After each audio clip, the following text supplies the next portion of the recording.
Welcome back to news TV 84। ਇੱਕ ਵਾਰ ਫਿਰ ਤੁਸੀਂ ਤੁਹਾਨੂੰ ਰੂਬਰੂ ਕਰਵਾਉਂਦੇ ਹਾਂ ਸਰਦਾਰ ਪਰਮਜੀਤ ਸਿੰਘ ਗਾਜ਼ੀ ਨਾਲ, ਸਿੱਖ ਸਿਆਸਤ ਨਿਊਜ਼ ਦੇ ਐਡੀਟਰ, ਜੋ ਇਸ ਵੇਲੇ ਸਾਡਾ ਫੋਨ ਲਾਈਨ ਤੇ ਜੁੜ ਚੁੱਕੇ ਨੇ। ਜੀ ਗਾਜ਼ੀ ਸਾਹਿਬ, ਇੱਕ ਵਾਰ ਫਿਰ ਤੋਂ ਵਾਹਿਗੁਰੂ ਜੀ ਕਾ ਖਾਲਸਾ, ਵਾਹਿਗੁਰੂ ਜੀ ਕੀ ਫਤਿਹ। ਵਾਹਿਗੁਰੂ ਜੀ ਕਾ ਖਾਲਸਾ, ਵਾਹਿਗੁਰੂ ਜੀ ਕੀ ਫਤਿਹ ਜੀ। ਗਾਜ਼ੀ ਸਾਹਿਬ, ਫਿਰ ਤੋਂ ਅਸੀਂ ਇਹੀ ਜਾਣਨਾ ਚਾਹਾਂਗੇ ਕਿ ਨਰਿੰਦਰ ਮੋਦੀ ਦੀ ਜਗਰਾਮਾ ਰੈਲੀ ਬਾਰੇ ਦੱਸੋ ਕਿ ਇਹ ਬਾਦਲ ਸ਼ੋਅ ਕਿਵੇਂ ਰਿਹਾ।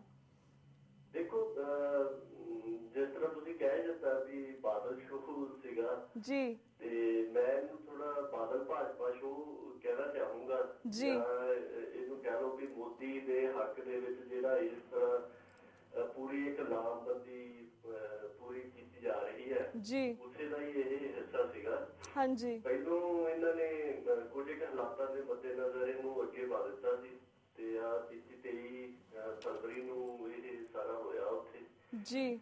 ਤੇ ਜਿਸ ਤਰ੍ਹਾਂ ਦੇ ਨਾਲ ਉਭਾਰਿਆ ਜਾ ਰਿਹਾ ਆ ਮੋਦੀ ਦਾ ਅਕਸ਼ ਤੇ ਉਹਦੇ ਵਿੱਚ ਜੋ ਰੋਲ ਸ਼੍ਰੋਮਣੀ ਅਕਾਲੀ ਦਲ ਬਾਦਲ ਦੇ ਵੱਲੋਂ ਨਿਭਾਇਆ ਜਾ ਰਿਹਾ ਜੀ, ਇਹ ਸਿੱਖਾਂ ਦੇ ਵਾਸਤੇ ਇੱਕ ਗੰਭੀਰ ਚਿੰਤਾ ਦਾ ਵਿਸ਼ਾ ਹੈਗਾ ਹੀ ਹੈ, ਕਿਉਂਕਿ ਮੋਦੀ ਦਾ ਜਿਹੜਾ ਦਿੱਖ ਬਣੀ ਹੋਈ ਹੈ ਉਹ ਕੋਈ ਵੀ ਜਿਹੜੇ ਸੁਹਿਰਦ ਲੋਕ ਨੇ ਉਹ ਇਹ ਕਦੀ ਨਹੀਂ ਚਾਹੁੰਦੇ ਕਿ ਉਹ ਇਸ ਹਿੰਦੁਸਤਾਨ ਦੇ ਪ੍ਰਧਾਨ ਮੰਤਰੀ ਦੀ ਕੁਰਸੀ ਦੇ ਉੱਪਰ ਬੈਠਾ ਉਹਨੂੰ ਨਹੀਂ ਦੇਖਣਾ ਚਾਹੁੰਦੇ ਜੀ। ਖਾਸ ਕਰਕੇ ਗੁਜਰਾਤ ਦੇ ਕਤਲੇਆਮ ਤੋਂ ਬਾਅਦ ਤੇ ਜਿਹੜੀ ਉਹਦੀ ਤੁਰਸਵੀ ਸੋਚ ਆਪਾਂ ਕਹਿ ਸਕਦੇ ਹਾਂ ਵੀ ਘੱਟ ਗਿਣਤੀਆਂ ਜਾਂ ਛੋਟੀਆਂ ਪਛਾਣਾਂ ਜਾਂ ਸੰਘਰਸ਼ੀਲ ਕੌਮਾਂ ਦੇ ਲੋਕਾਂ ਦੇ ਪ੍ਰਤੀ ਹੈਗੀ ਹੈ, ਹਾਂਜੀ। ਪਰ ਉਹਦੇ ਵਿੱਚ ਜਿਹੜਾ ਰੋਲ ਇੱਕ ਬਾਦਲ ਦਲ ਦੇ ਵੱਲੋਂ ਨਿਭਾਇਆ ਜਾ ਰਿਹਾ ਉਹਦੇ ਵਿੱਚ ਇਹ ਲੱਗਦਾ ਕਿ ਬਾਕੀ ਹਿੰਦੁਸਤਾਨ ਦੇ ਲੋਕਾਂ ਦੇ ਵਿੱਚ ਜਾਂ ਦੂਸਰੀਆਂ ਜਿਹੜੀਆਂ ਹਿੰਦੁਸਤਾਨ ਦੇ ਵਿੱਚ ਸੰਘਰਸ਼ ਕਰ ਰਹੀਆਂ ਕੌਮਾਂ ਨੇ, ਹਾਂਜੀ, ਘੱਟ ਗਿਣਤੀਆਂ ਦੇ ਮਸਲੇ ਹੈਗੇ ਆ ਜੀ, ਉਹਨਾਂ ਲੋਕਾਂ ਦੇ ਵਿੱਚ ਇੰਪ੍ਰੈਸ਼ਨ ਇਹੀ ਜਾ ਰਿਹਾ ਕਿ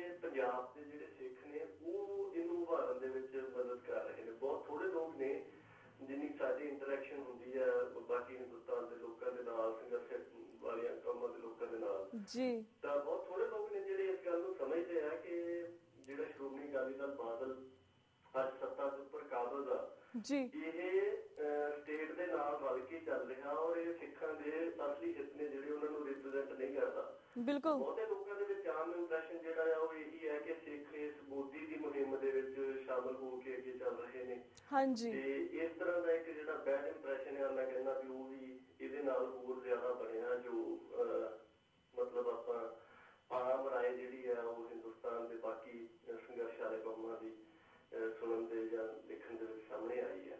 ਜੀ। ਹਾਲਾਂਕਿ ਇਹਦੇ ਵਿਰੋਧ ਦੇ ਵਿੱਚ ਵੀ ਇਹ ਕਿਹਾ ਗਿਆ ਸੀਗਾ, ਕਾਫੀ ਸਾਰੀਆਂ ਜਥੇਬੰਦੀਆਂ ਦੇ ਵੱਲੋਂ ਵਿਰੋਧ ਦਾ ਐਲਾਨ ਕੀਤਾ ਗਿਆ ਸੀ, ਪਰ ਉਹ ਜਿਸ ਤਰ੍ਹਾਂ ਦੇ ਆਪਾਂ ਨੂੰ ਪਤਾ ਹੀ ਆ ਕਿ ਪ੍ਰਬੰਧ ਇਹਨਾਂ ਨੇ ਕੀਤੇ ਹੋਏ ਸੀਗੇ, ਹਾਂਜੀ, ਕੁਝ ਇੱਕ ਕੋਸ਼ਿਸ਼ਾਂ ਜ਼ਰੂਰ ਹੋਈਆਂ ਪਰ ਕੋਈ ਬਹੁਤਾ ਜ਼ਿਆਦਾ ਆਪਾਂ ਕਹਿ ਸਕਦੇ ਹਾਂ ਕਿ ਪ੍ਰਭਾਵਸ਼ਾਲੀ ਵਿਰੋਧ ਜਿਹੜਾ ਸੀ ਉਹਦਾ ਸਾਹਮਣਾ ਨਹੀਂ ਇਹਨਾਂ ਨੂੰ ਕਰਨਾ ਪਿਆ। ਜੀ। ਸਰਕਾਰੀ ਮਸ਼ੀਨਰੀ ਦੀ ਦੁਰਵਰਤੋਂ ਦਾ ਮਾਮਲਾ ਵੀ ਜਿਹੜਾ ਆ ਉਹ ਸਾਹਮਣੇ ਆਇਆ ਸਾਰੇ ਸ਼ੋਅ ਦੇ ਦੌਰਾਨ। ਜੀ। ਇਸ ਤਰ੍ਹਾਂ ਜਿਹੜੇ ਡਿਸਟ੍ਰਿਕਟ ਟਰਾਂਸਪੋਰਟ ਆਫਿਸਰ ਨੇ ਉਹਨਾਂ ਨੇ ਇੱਕ ਤਰ੍ਹਾਂ ਦੇ ਨਾਲ ਹਾਈਜੈਕ ਕਰਕੇ ਜਿਹੜੀ ਪ੍ਰਾਈਵੇਟ ਟਰਾਂਸਪੋਰਟ ਸੀਗੀ ਉਹ ਇਸ ਰੈਲੀ ਦੇ ਵਿੱਚ ਝੋਕੀ। ਜੀ। ਪਹਿਲਾਂ ਵੀ ਆਪਾਂ ਦੇਖਦੇ ਰਹੇ ਹਾਂ ਇਸ ਤਰ੍ਹਾਂ ਦੀ ਜਿਹੜੀ ਗੁੰਡਾਸ਼ਾਹੀ ਆ ਉਹ ਕੀਤੀ ਜਾਂਦੀ ਰਹੀ ਹੈ। ਹਾਂਜੀ, ਬਿਲਕੁਲ ਬਿਲਕੁਲ। ਜਿਸ ਤਰ੍ਹਾਂ ਵੀਰ ਜੀ ਅਸੀਂ ਗੁੰਡਾਸ਼ਾਹੀ ਦੀ ਗੱਲ ਕਰਦੇ ਹਾਂ ਤਾਂ ਪਿਛਲੇ ਦਿਨੀ ਅੰਮ੍ਰਿਤਸਰ ਵਿੱਚ ਸੁਖਬੀਰ ਬਾਦਲ ਨੇ ਕਿਸਾਨਾਂ ਤੇ ਲਾਠੀ ਚਾਰਜ ਨੂੰ ਜਾਇਜ਼ ਠਹਿਰਾਇਆ, ਜਿਸ ਵਿੱਚ ਇੱਕ ਕਿਸਾਨ ਦੀ ਮੌਤ ਵੀ ਹੋ ਗਈ ਤੇ ਕਾਫੀ ਸਾਰੇ ਜ਼ਖਮੀ ਹੋਏ। ਇਸ ਘਟਨਾਕ੍ਰਮ ਬਾਰੇ ਤੁਸੀਂ ਕੀ ਕਹਿਣਾ ਚਾਹੋਗੇ? ਦੇਖੋ, ਇਹਦੇ ਸੰਬੰਧ ਦੇ ਵਿੱਚ ਇੱਕ ਗੱਲ ਤਾਂ ਇਹ ਹੈ ਕਿ ਪੁਲਿਸ ਵਧੀਕੀਆਂ ਦਾ ਜਿਹੜਾ ਮਾਮਲਾ ਆ ਇਹ ਕੋਈ ਇਕੱਲੀਕਾਰੀ ਘਟਨਾ ਨਹੀਂ ਹੈਗੀ। ਹਾਂ, ਰੀਸੈਂਟ ਜ਼ਰੂਰ ਹੈਗੀ ਹੈ ਤੇ ਆਪਾਂ ਦੇਖਦੇ ਹਾਂ ਕਿ ਲਗਭਗ ਇਹ ਗੱਲ ਮੰਨ ਲਈ ਗਈ ਹੈ ਕਿ ਬਿਨਾਂ ਐਡਰੈਸ ਕਰਨ ਤੋਂ ਜਿਹੜੇ ਮਸਲੇ ਨੇ, ਹੁਣ ਆਪਾਂ ਨੂੰ ਪਤਾ ਹੈ ਕਿ ਗੁਰਦਾਸਪੁਰ ਦੇ ਵਿੱਚ ਗੋਲੀ ਚੱਲੀ ਔਰ ਉਹ ਲੱਦਰ ਦੀ ਰਿਪੋਰਟ ਦੇ ਵਿੱਚ ਵੀ ਆ ਗਿਆ। ਉਹਨੇ ਇਸ ਗੱਲ ਦੇ ਉੱਪਰ ਇਹ ਸਵਾਲ ਵੀ ਉਠਾਇਆ, ਜਿਹੜੀ ਮੈਂ ਭਾਈ ਜਸਪਾਲ ਸਿੰਘ ਗੁਰਦਾਸਪੁਰ ਹੋਣਾ ਦੇ ਕਤਲ ਦੀ ਗੱਲ ਕਰ ਰਿਹਾ, ਉਹਨੇ ਇਸ ਗੱਲ ਦੇ ਉੱਪਰ ਸਵਾਲ ਵੀ ਉਠਾਇਆ ਕਿ ਇੱਕ ਪੀਸਫੁਲ ਪ੍ਰੋਟੈਸਟ ਦੇ ਉੱਪਰ SLR ਜਾਂ AK-47 ਵਰਗੇ ਹਥਿਆਰਾਂ ਦੀ ਜਿਹੜੀ ਵਰਤੋਂ ਹੈ ਉਹ ਨਹੀਂ ਹੋਣੀ ਚਾਹੀਦੀ। ਆਪਾਂ ਦੇਖਿਆ ਆਪਣੇ ਸਾਹਮਣੇ ਆ 2012 ਦੀ ਗੱਲ ਹੈ, ਉਹ ਸਾਰਾ ਕੁਝ ਵੀ ਆਪਣੇ ਸਾਹਮਣੇ ਵਾਪਰਿਆ ਜੀ। ਔਰ ਉਹਦੇ ਤੋਂ ਇਲਾਵਾ ਇਹ ਪੁਲਿਸ ਦੀ ਹੀ ਗੱਲ ਜੇਕਰ ਸਿਰਫ ਨਾ ਕਰੀਏ ਤਾਂ ਹੁਣ ਤਾਂ ਬਹੁਤ ਜ਼ਿਆਦਾ ਇਹਨਾਂ ਨੇ ਤਰੱਕੀ ਕਰ ਲਈ ਹੈ। ਜਿਹੜੇ ਇਹਨਾਂ ਦੇ ਆਪ ਦੇ ਆਗੂ ਨੇ ਉਹ ਇਹ ਗੱਲ ਨਹੀਂ ਦੇਖਦੇ ਕਿ ਸਾਹਮਣੇ ਕੋਈ ਔਰਤ ਹੈ ਜਾਂ ਕੋਈ ਬੱਚੀ ਹੈ, ਉਹਨਾਂ ਦਾ ਵੀ ਘਟਾਪਾ ਜਿਹੜਾ ਹੈ ਉਹ ਬਿਲਕੁਲ ਏਦਾਂ ਕਰਦੇ ਆ ਵੀ ਜਿਸ ਤਰ੍ਹਾਂ ਆਪਣਾ ਹੱਕ ਸਮਝਦੇ ਹਾਂਜੀ ਤੇ ਇਹ ਬਹੁਤ ਮੰਦਭਾਗੀ ਘਟਨਾ ਜਿਹੜੀ ਹੈ ਜੀ ਉਹ ਵਾਪਰੀ ਹੈ ਜੀ ਤੇ ਜਿਹੜਾ ਇਹਦੇ ਪ੍ਰਤੀ ਇੱਕ ਮਤਲਬ ਰਵੱਈਆ ਅਪਣਾਇਆ ਜਾਂਦਾ ਹੈ ਸਰਕਾਰਾਂ ਦੇ ਵੱਲੋਂ, ਖਾਸ ਕਰਕੇ ਬਾਦਲ ਸਰਕਾਰ ਦੇ ਵੱਲੋਂ, ਉਹ ਵੀ ਬਹੁਤ ਜ਼ਿਆਦਾ ਨਿੰਦਣਯੋਗ ਜਿਹੜੀ ਕਾਰਵਾਈ ਆ ਉਹ ਹੈਗੀ ਹੈ। ਹਾਂਜੀ ਇਹਨਾਂ ਦਾ ਇੱਕ ਪਿਛੋਕੜ ਵੀ ਇਸ ਤਰ੍ਹਾਂ ਦਾ ਰਿਹਾ ਹੈ। ਆਪਾਂ ਭਾਈ ਗੁਰਦੇਵ ਸਿੰਘ ਕਾਮਕੇ ਹੋਣਾ ਦੇ ਕਤਲ ਦੀ ਗੱਲ ਕਰ ਰਹੀ ਹੈ, ਉਹਦੀ ਰਿਪੋਰਟ ਜਿਹੜੀ ਆ ਉਹ ਇਹਨਾਂ ਨੇ ਦੱਬੀ ਹੋਈ ਆ, ਉਹਨੇ ਛਪੀ ਹੋ ਦਿੱਤੀ।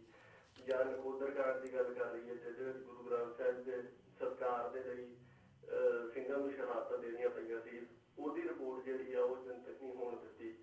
ਔਰ ਇਸ ਤਰ੍ਹਾਂ ਦੀਆਂ ਵਾਇਲੇਸ਼ਨਸ ਦੇ ਵਿੱਚ ਵੱਡੇ ਪੱਧਰ ਦੇ ਉੱਪਰ ਇਹਨਾਂ ਦੀ ਸ਼ਮੂਲੀਅਤ ਜਿਹੜੀ ਆ ਉਹ ਰਹਿੰਦੀ ਹੈ।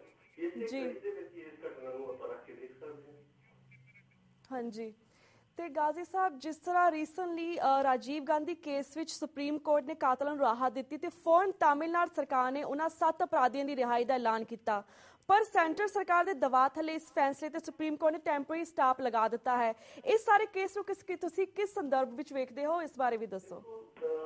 ਇੱਕ ਪਹਿਲੀ ਗੱਲ ਤਾਂ ਇਹ ਹੈ ਕਿ ਜਿਹੜੀ ਉਹਨਾਂ ਲੜਾਕਿਆਂ ਦੀ ਆਪਾਂ ਕਹਿ ਸਕਦੇ ਹਾਂ ਕਿ ਫਾਂਸੀ ਦੀ ਸਜ਼ਾ ਜਿਹੜੀ ਹੈ ਉਹ ਰੱਦ ਹੋਈ ਹੈ। ਹਾਂਜੀ, ਇਹ ਇੱਕ ਵੈਲਕਮ ਡਿਸੀਜਨ ਹੈ ਜੀ, ਕਿਉਂਕਿ ਉਹ ਜਿਹੜਾ ਘਟਨਾਕ੍ਰਮ ਹੈ ਉਹ ਵੀ ਇੱਕ ਖਾਸ ਸੰਦਰਭ ਦੇ ਵਿੱਚੋਂ, ਇੱਕ ਖਾਸ ਕੌਮ ਦੀ ਲੜਾਈ ਦੇ ਵਿੱਚੋਂ ਦੀ ਉੱਪਰ ਕੇ ਸਾਹਮਣੇ ਆਇਆ ਸੀ। ਹਾਂਜੀ, ਔਰ ਜਿੰਨੀਆਂ ਵੀ ਹਿੰਦੁਸਤਾਨ ਦੇ ਵਿੱਚ ਸੰਘਰਸ਼ ਕਰ ਰਹੀਆਂ ਕੌਮਾਂ ਨੇ, ਉਹਨਾਂ ਦੇ ਹਿੱਤ ਜਿਹੜੇ ਆ ਉਹ ਇਹਨਾਂ ਮਾਮਲਿਆਂ ਦੇ ਉੱਪਰ ਆ ਕੇ ਸਾਂਝੇ ਬੈਠਦੇ ਨੇ। ਔਰ ਖਾਸ ਕਰਕੇ ਜਿੰਨੀ ਜ਼ਿਆਦਾ ਲੰਬੀ ਡਿਲੇ ਸੀ ਉਸ ਮਾਮਲੇ ਦੇ ਵਿੱਚ ਜੀ, ਲਗਭਗ 11 ਸਾਲ ਤੁਸੀਂ ਕਿਸੇ ਵਿਅਕਤੀ ਨੂੰ ਇਸ ਦੇ ਉੱਪਰ ਰੱਖਦੇ ਹੋ ਕਿ ਅੱਜ ਵੀ ਉਹਨੂੰ ਫਾਂਸੀ ਲਗਾਈ ਜਾ ਸਕਦੀ ਹੈ, ਕੱਲ ਵੀ ਲਗਾਈ ਜਾ ਸਕਦੀ ਹੈ। ਹਾਂਜੀ, ਔਰ ਇਹ ਚੰਗੀ ਗੱਲ ਹੈ ਕਿ ਹਿੰਦੁਸਤਾਨ ਦੇ ਸੁਪਰੀਮ ਕੋਰਟ ਨੇ ਮੰਨਿਆ ਕਿ ਇਹ ਇੱਕ ਤਰ੍ਹਾਂ ਦਾ ਮਾਨਸਿਕ ਤਸ਼ੱਦਦ ਹੈ। ਔਰ ਇੱਕ ਜਿਹੜੀ ਇੰਪੋਰਟੈਂਟ ਗੱਲ ਇਸ ਡਿਸੀਜ਼ਨ ਦੀ ਆਈ, ਉਹ ਸੁਪਰੀਮ ਕੋਰਟ ਨੇ ਇਹ ਕਿਹਾ ਕਿ ਜਿਹੜਾ ਕੋਈ ਵੀ ਕਨਵਿਕਟ ਹੈ ਜਿਹਨੂੰ ਇੰਨਾ ਲੰਬਾ ਸਮਾਂ ਹੋਲਡ ਤੇ ਰੱਖਿਆ ਜਾਂਦਾ ਹੈ, ਫਾਂਸੀ ਦੀ ਕਤਾਰ ਦੇ ਵਿੱਚ ਲਾ ਕੇ ਰੱਖਿਆ ਜਾਂਦਾ, ਤਾਂ ਉਹਨੂੰ ਆਪਣੀ ਮਾਨਸਿਕ ਪੀੜਾ ਜਿਹੜੀ ਆ ਉਹ ਅਦਾਲਤ ਦੇ ਵਿੱਚ ਸਾਬਤ ਕਰਨ ਦੀ ਜ਼ਰੂਰਤ ਨਹੀਂ ਹੈਗੀ। ਹਾਂਜੀ, ਜੇਕਰ ਤੁਸੀਂ ਕਿਸੇ ਵਿਅਕਤੀ ਨੂੰ ਜ਼ਿੰਦਗੀ ਤੇ ਮੌਤ ਦੇ ਦਰਮਿਆਨ ਲਮਕਾ ਕੇ 8-10 ਸਾਲ ਲਈ ਰੱਖਦੇ ਹੋ, ਉਹ ਅੰਡਰਸਟੂਡ ਹੀ ਹੈ ਕਿ ਉਹ ਮਾਨਸਿਕ ਪੀੜਾ ਦੇ ਵਿੱਚੋਂ ਲੰਘਿਆ ਹੋਊਗਾ। ਦੂਸਰਾ, ਕੋਰਟ ਨੇ ਇਹ ਗੱਲ ਵੀ ਕਹੀ ਕਿ ਜਿਹੜੀਆਂ ਐਡਮਿਸ਼ਨਸ ਪੈਂਦੀਆਂ ਨੇ ਆਮ ਜੇਲ੍ਹ ਮੈਨੂਅਲ ਦੇ ਮੁਤਾਬਕ, ਉਹ ਇਹਨਾਂ ਦੇ ਉੱਪਰ ਐਪਲੀਕੇਬਲ ਰਹਿਣਗੀਆਂ। ਜੀ ਬਿਲਕੁਲ। ਉਹਦੇ ਮੱਦੇਨਜ਼ਰ ਚੱਲਦਿਆਂ ਹੋਇਆ ਤਮਿਲਨਾਡੂ ਗਵਰਨਮੈਂਟ ਜਿਹੜੀ ਆ ਉਹਨਾਂ ਨੂੰ ਛੱਡ ਸਕਦੀ ਹੈ। ਹਾਂਜੀ, ਜਿਹੜੀ ਰੋਕ ਲੱਗੀ ਹੈ ਉਹਦੇ ਬਾਰੇ ਦੇ ਵਿੱਚ ਵੀ ਜਿੰਨੀ ਕਾਨੂੰਨੀ ਮਾਨਾਂ ਦੀ ਰਾਏ ਅਜੇ ਤੱਕ ਸਾਹਮਣੇ ਆਈ ਹੈ ਜੀ, ਉਹ ਇਹ ਹੈ ਕਿ ਤਮਿਲਨਾਡੂ ਗਵਰਨਮੈਂਟ ਉਹਨਾਂ ਨੂੰ ਛੱਡ ਸਕਦੀ ਹੈ ਜੀ, ਪਰ ਉਹਦੇ ਲਈ ਇੱਕ ਡਿਊ ਪ੍ਰੋਸੀਜਰ ਹੈ। ਔਰ ਸੁਪਰੀਮ ਕੋਰਟ ਦੇ ਵੀ ਹਾਲ ਦੀ ਘੜੀ ਤੱਕ ਜਿਹੜੇ ਕਮੈਂਟ ਆਏ ਨੇ ਉਹ ਤਾਂ ਇਹੀ ਆਏ ਨੇ ਕਿ ਡਿਊ ਪ੍ਰੋਸੀਜਰ ਜਿਹੜਾ ਸੀ ਉਹ ਗਵਰਨਮੈਂਟ ਨੇ ਨਹੀਂ ਫੋਲੋ ਕੀਤਾ। ਹਾਂਜੀ, ਮੈਨੂੰ ਲੱਗਦਾ ਕਿ ਹੁਣ 6 ਮਾਰਚ ਤੱਕ ਸੁਣਵਾਈ ਹੈ ਜੀ, ਮੋਸਟ ਪ੍ਰੋਬਬਲੀ ਜੈਲਲਤਾ ਜਿਹੜਾ ਵੀ ਡਿਊ ਪ੍ਰੋਸੀਜਰ ਹੈਗਾ ਉਹ ਡੀਸੀ ਕੋਲੋਂ ਰਿਪੋਰਟਾਂ ਜਾਣੀਆਂ ਹੁੰਦੀਆਂ, ਐਸਡੀਐਮ ਦੇ ਕੋਲੋਂ, ਪਿੰਡ ਦੀ ਪੰਚਾਇਤ ਤੋਂ, ਇਸ ਤਰ੍ਹਾਂ ਦਾ ਪ੍ਰੋਸੀਜਰ ਹੁੰਦਾ ਆ ਜੀ। ਤਾਂ ਉਮੀਦ ਹੈ ਕਿ ਉਹ ਇਹ ਪੂਰਾ ਕਰਕੇ ਸੁਪਰੀਮ ਕੋਰਟ ਦੇ ਵਿੱਚ ਦੇਣਗੇ ਹਾਂਜੀ ਆਪਣੀ ਸਟੇਟਸ ਰਿਪੋਰਟ, ਔਰ ਉਹਦੇ ਆਧਾਰ ਦੇ ਉੱਪਰ ਸੁਪਰੀਮ ਕੋਰਟ ਨੂੰ ਵੀ ਇਹਨਾਂ ਨੂੰ ਇਸ ਕਾਰਵਾਈ ਦੇ ਨਾਲ ਅੱਗੇ ਵਧਣ ਦੀ ਜਿਹੜੀ ਪ੍ਰਵਾਨਗੀ ਆ ਉਹ ਦੇਣੀ ਚਾਹੀਦੀ ਹੈ, ਬਿਲਕੁਲ ਮਾਫ ਕਰਨੀ ਚਾਹੀਦੀ ਹੈ। ਬਿਲਕੁਲ ਬਿਲਕੁਲ ਜੀ। ਤੇ ਪ੍ਰੋਫੈਸਰ ਜਿੰਦਰਪਾਲ ਸਿੰਘ ਭੁੱਲਰ ਦਾ ਮਾਮਲਾ ਵੀ ਇਹਦੇ ਨਾਲ ਜੁੜਿਆ ਹੋਇਆ ਹੈ। ਜੇਕਰ ਉਹਨਾਂ ਦੀ ਰਿਹਾਈ ਹੁੰਦੀ ਹੈ ਤਾਂ ਪ੍ਰੋਫੈਸਰ ਸਾਹਿਬ ਦੇ ਮਾਮਲੇ ਦੇ ਵਿੱਚ ਵੀ ਆਪਾਂ ਕਿਸੇ ਨਾ ਕਿਸੇ ਰਾਹਤ ਦੀ ਜਿਹੜੀ ਉਮੀਦ ਆ ਜੀ। ਬਿਲਕੁਲ ਬਿਲਕੁਲ ਵੀਰ ਜੀ, ਸਾਡੇ ਤੇ ਇਹੀ ਉਮੀਦ ਹੁੰਦੀ ਕਿ ਪ੍ਰੋਫੈਸਰ ਭੁੱਲਰ ਜੀ ਨੂੰ ਕਿਸੇ ਤਰ੍ਹਾਂ ਰਾਹਤ ਮਿਲ ਜੇ, ਸਾਡਾ ਸਾਰਿਆਂ ਦਾ ਇਹੀ ਉਪਰਾਲਾ ਹੁੰਦਾ ਹੈ। ਤੇ ਵੀਰ ਜੀ, ਸਿੱਖ ਮੁੱਦਿਆਂ ਦੇ ਉੱਪਰ ਸਵਾਲ ਤਾਂ ਸਾਡੇ ਕੋਲ ਹੋਰ ਵੀ ਬਹੁਤ ਨੇ, ਪਰ ਸਾਡਾ ਇਸ ਵੇਲੇ ਵਕਤ ਸਮਾਪਤੀ ਵੱਲ ਜਾ ਰਿਹਾ ਤੇ ਮੈਂ ਤੁਹਾਡੇ ਕੋਲ ਇੱਥੇ ਇਜਾਜ਼ਤ ਲੈਂਦੀ ਹਾਂ। ਤੁਹਾਡਾ ਬਹੁਤ ਬਹੁਤ ਸ਼ੁਕਰੀਆ ਕਿ ਸਾਡੀ ਸਿੱਖ ਸੰਗਤ ਦੇ ਰੂਬਰੂ ਹੋਏ। ਵਾਹਿਗੁਰੂ ਜੀ ਕਾ ਖਾਲਸਾ, ਵਾਹਿਗੁਰੂ ਜੀ ਕੀ ਫਤਿਹ। ਵਾਹਿਗੁਰੂ ਜੀ ਕਾ ਖਾਲਸਾ, ਵਾਹਿਗੁਰੂ ਜੀ ਕੀ ਫਤਿਹ। ਤੇ ਵੀਅਰਸ, ਇੱਥੇ ਮੈਂ ਤੁਹਾਡੇ ਕੋਲ ਇਜਾਜ਼ਤ ਲੈਂਦੀ ਹਾਂ। ਕੱਲ ਨੂੰ ਮਿਲਾਂਗੇ ਸੇਮ ਟਾਈਮ ਸੇਮ ਸ਼ੋ ਤੇ, ਤਦ ਤੱਕ ਲਈ ਵਾਹਿਗੁਰੂ ਜੀ ਕਾ ਖਾਲਸਾ, ਵਾਹਿਗੁਰੂ ਜੀ ਕੀ ਫਤਿਹ।